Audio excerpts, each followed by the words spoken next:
Hello everyone, কেমন আছো সবাই? আশা করছি সবাই ভালো আছো।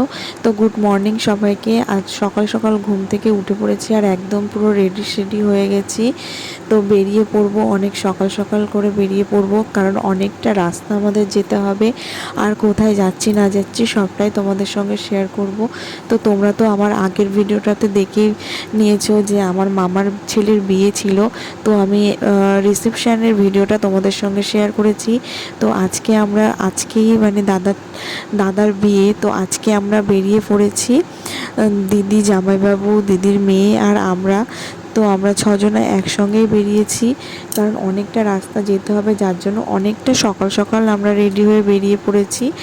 তো আজকে আমার দাদার বিয়ে আছে আর আজকে আমরা অনেক দিন পর আমরা মামার বাড়িতে যাচ্ছি। তো অনেকটা আনন্দ হচ্ছে যে অনেকটা আনন্দ করব আমরা বিয়ে বাড়িতে গিয়ে, সবার সঙ্গে দেখা হবে, সবাই একসঙ্গে হব। তো বিয়ে বাড়ি মানেই তো এটাই হয় যে সবাই এক জায়গায় হলে অনেকটা মজা হয়। তো সেই আশা নিয়ে আমরা কিন্তু অনেকটা আনন্দ করতে করতেই বিয়ে বাড়িতে যাচ্ছিলাম। যেহেতু আর দেখো আমরা কিন্তু দুটো বাস চেঞ্জ করেছি, মানে দুটো। আর তারপর দেখো আমরা কিন্তু অনেকটা সকাল সকাল যেহেতু বেরিয়েছিলাম, কিছু খেয়ে কিন্তু আমরা বেরোতে পারিনি, যার জন্য প্রচণ্ড খিদে পেয়ে গেছিলো। আর তাই আমরা কিন্তু একটু পরোটা তরকারি খেয়ে নিয়েছিলাম, কারণ বিয়েবাড়িতে গিয়ে কখন কি খাবো না খাবো। আর তার থেকেও বড় কথা, খুব খিদে পেয়ে গেছিলো, যার জন্য আমরা খেয়ে নিয়েছিলাম এখান থেকে। তো দেখো আমরা কিন্তু পৌঁছেও গেছি, আর হয়তো 5 মিনিটের রাস্তা। তো দেখো তারপর কিন্তু ফ্রেশ হয়ে আমরা স্নান টান করে রেডি হয়ে জলসাইতে গেছিলাম। আর এত পরিমাণে গরম, তোমাদেরকে তো আগের ভিডিওতে আমি বলেছি যে প্রচণ্ড পরিমাণে গরম, মানে আমি মানে বলে প্রকাশ করতে পারবো না যে এতটা পরিমাণে গরম। এই যে শাড়ি গুলো যে আমরা পরে রয়েছি, এই ধরনের শাড়ি তো আমরা গায়ে রাখতে পারছি না, এত পরিমাণে গরম পড়েছে। মানে অনেক কষ্ট হচ্ছে, অনেক ঘাম হচ্ছে, প্রচণ্ড কষ্ট হচ্ছে।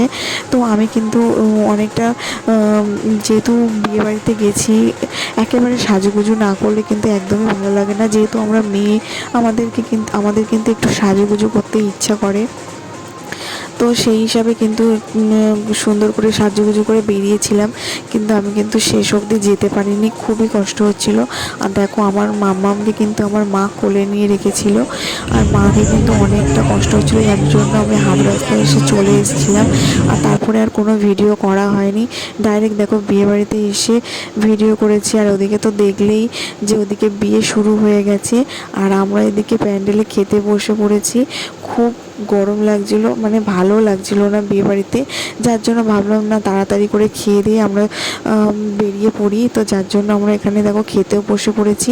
আর আমার পছন্দের একটা গান বাজছিল, যার জন্য একটুখানি হালকা করে নাচ করছিলাম, জাস্ট বসে বসে। তখন তো খাওয়ার দাওয়ার কিছু আসেনি, যার জন্য একটু আমরা নাচ করে নিচ্ছিলাম। আর ওইদিকে হলুদ রঙের শাড়ি পরা আমার মা, মাসি আর আমার ভাই কিন্তু ওদিকে বসে পড়েছিল। তো আমরা মোটামুটি সবাই একসঙ্গেই বসেছিলাম, কারণ আমরা খেয়ে দিয়ে ওখান থেকে বেরিয়ে আসব। তো এদিকে আমার ভাইও দেখো, ওই যে আমার ভাইও বসে রয়েছে। তো আমরা মোটামুটি সবাই একসঙ্গে বসে পড়েছি। আর এদিকে দেখো এদিকে কাগজটা পেতে দিয়ে গেছে। তো এখন আমরা খাওয়া দাওয়া করে দেখো বাড়িতেও চলে এসেছি।